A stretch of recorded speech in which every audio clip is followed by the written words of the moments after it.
Merci de suivre Ked Info. Voici l'information cruciale. Le comité pour la réalisation de Promoville à Kédougou a tenu hier un point de presse pour exhorter le gouvernement du Sénégal à penser à la région de Kédougou. Seydouba a porté leur parole. Le Promoville a fait de ces capitales régionales des villes assainies, des villes éclairées, des villes bitumées, sauf Kédougou qui est laissé en rade. C'est pourquoi nous demandons à l'État de faire tout pour que nous aussi, nous puissions bénéficier de ce programme parce qu'on parle d'équité. Et il ne peut y avoir équité si on oublie une partie du Sénégal. Nous ne sommes pas contents. Nous demandons vraiment la réalisation du Promoville.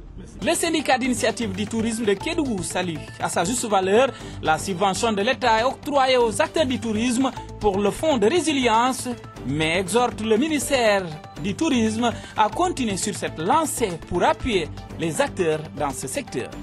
Je remercie l'État du Sénégal, tout d'abord de nous avoir en tout cas appuyé avec ce fonds de résilience qu'on appelle en tout cas les 3 mois, que nous avons été soulagés en tout cas avec le ministère du Tourisme, dans les campements, les restaurations, et ensuite les guides, et ensuite aussi les artisans. Donc nous avons eu en tout cas un ouf de soulagement par rapport à ce fonds de résilience. Nous appelons en tout cas à tous ceux qui s'exercent dans le cadre du tourisme qu'aujourd'hui ce secteur souffre, mais aujourd'hui c'est une ressource qui est là. En tout cas, elle crée de l'emploi, elle essaie en tout cas de vendre la destination et elle essaie aussi de voir ces diversités aujourd'hui qui sont là, ces diversités culturelles. Donc je pense, je l'appelle en tout cas à la population de Kédougou de prendre ça avec 2 mains. Parce que nous pensons aujourd'hui que c'est un secteur qui en tout cas booste l'emploi au niveau régional. Concernant Timinadia, est-ce que ça bouge un peu? Les femmes commerçantes au marché central de Saraya se disent fatiguées. Pas de toilettes, pas d'eau ni d'électricité dans leur lieu de travail. Elles sollicitent auprès des autorités administratives locales un réglage définitif de ces problèmes. Nous écoutons Woudé Nassoro. Elle revient sur les difficultés de ces femmes. Les femmes de Saraya, nous, on est fatigués. Les vendeuses de Saraya, on est fatigués. Nous, on est là. Il n'y a pas d'eau. Il n'y a pas d'eau ici. Au marché, il n'y a pas d'eau. Il n'y a pas d'eau douce. Il n'y a rien ici. Nous, on est là comme ça. Il n'y a pas d'eau douce. Il n'y a pas d'eau. Il n'y a pas de courant sur notre marché. Il n'y a pas de courant ici. Les maires, les gouverneurs, les maires, plus les gouverneurs, ils vont nous aider. Ils vont faire les autorités, ils vont nous aider. Pour qu'on aura tout dans le marché. Pour qu'on aura tout dans le marché. Sinon, on est fatigué. Il n'y a pas de courant. Il n'y a pas d'eau. Il n'y a pas douche. Même si tu veux, par exemple, si tu veux uriner, il faut que tu pars à la maison. Il n'y a rien ici. La présidente des femmes commerçantes du marché central de Saraya demande à l'État du Sénégal de trouver une solution alternative pour remplacer les sachets plastiques. Meroudé Nassoro, toujours au micro de Ked Info, revient sur les sachets plastiques. On est au marché. On est en train de chercher des sachets. Pour si les vendeurs sont venus, on met les bagages sur les sachets là. Maintenant, Macky Sall, ils ont interdit les sachets. Maintenant, il n'a rien à amener. Nous, maintenant, qu'est-ce qu'on va faire maintenant?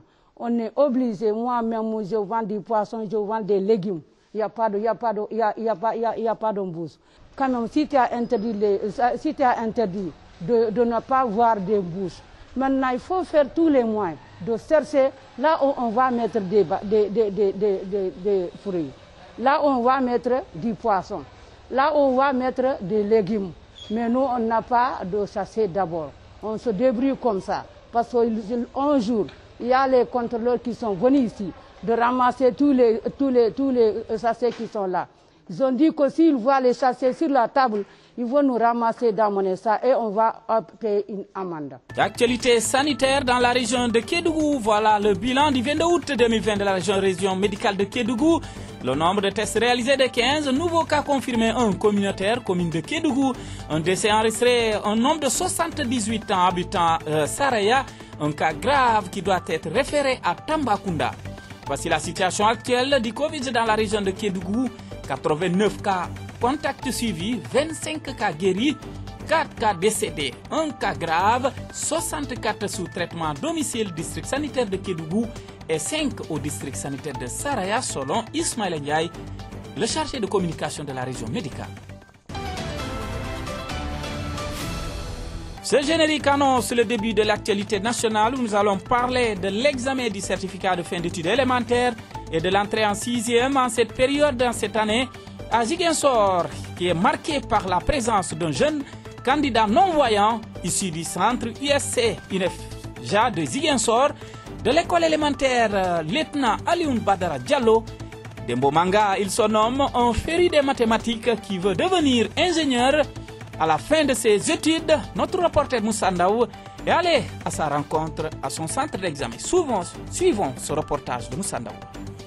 Je lui dis merci pour cette formation qu'il m'a accordée, car avant je ne connaissais pas le braille et je ne croyais pas que je resterais un jour là en train de faire l'examen comme les autres. Ça me fait plaisir car être premier candidat en étant aveugle, ça me fait du bien car je me suis retrouvé aujourd'hui en train de faire l'examen comme tous les autres qui sont là. Parlant de l'examen proprement dit, Dembo estime qu'il est à sa portée et demande à ses autres camarades non-voyants qui seront candidats prochainement de faire preuve de concentration. Ça se passe bien car les épreuves ne sont pas très difficiles. Je crois que je vais bien m'en sortir avec ça. Je lui dis bon courage, de ne pas avoir peur car l'examen c'est pas une chose très difficile. Qui peut bien s'en sortir avec ça, il suffit que juste la concentration et puis le reste va venir après. Après ses études, Dembo veut embrasser la carrière d'ingénieur pour aider son pays. Mais pour cela, il va continuer à bien travailler une fois admis au collège, surtout dans les matières scientifiques comme les mathématiques. Continuer les études comme je l'ai fait ici et bien travailler aussi et avoir aussi des bonnes notes comme je l'ai toujours fait dans les mathématiques car je suis plus fort en mathématiques et j'aime plus que les mathématiques que les autres matières, ingénieur. Parce que j'ai entendu dans beaucoup de personnes qui sont ingénieurs et qui s'en ont bien sorti. Je vais aider mon pays à se développer pour leur avenir. Dembo Manga sollicite les prières de toutes les populations de Ziguinchor pour passer ce cap et mieux préparer son avenir. Moussa Ndaw, Ziguinchor. La commission des données personnelles désapprouve la décision de l'office du baccalauréat de faire publier les résultats du baccalauréat général par SMS. J'ai au téléphone par nos confrères de Sud Quotidien, le directeur de la communication et de la CDP fustige cette idée de la structure dirigée par Sosendiaï. Nous parlons d'abord de l'Europa League. FC Séville a remporté hier le trophée face à l'Inter de Milan sur le score de 3-2. Ainsi, les Espagnols de la Liga remportent la finale 2020 après une rude bataille entre Italiens et Espagnols. Barcelone, depuis l'humiliation subie face au Bayern de Munich 2-8, vendredi dernier en quart de finale de la Ligue des Champions, le FC Barcelone aimerait procéder à une grande lessive estivale. Ainsi, des cadres tels que Sergio Busquets, Ivan Rakitic, Jordi Alba, latéral gauche, Luis Suarez, l'attaquant international uruguayen du FC Barcelone ou encore Arturo Vidal ne seraient pas retenus en cas d'offre satisfaisante. Pour le dernier nommé, une prestigieuse porte de sortie pourrait s'ouvrir et Arturo Vidal risquerait fort de terminer en Serie A ou tout simplement la Juventus le convoite. Voici ce qui met fin à ce journal. Suivez-nous toujours sur notre page Facebook qui est d'infos, mais aussi sur notre site que vous voyez affiché. Portez vos masques car le corona existe bel et bien. Portez-vous bien et bonsoir.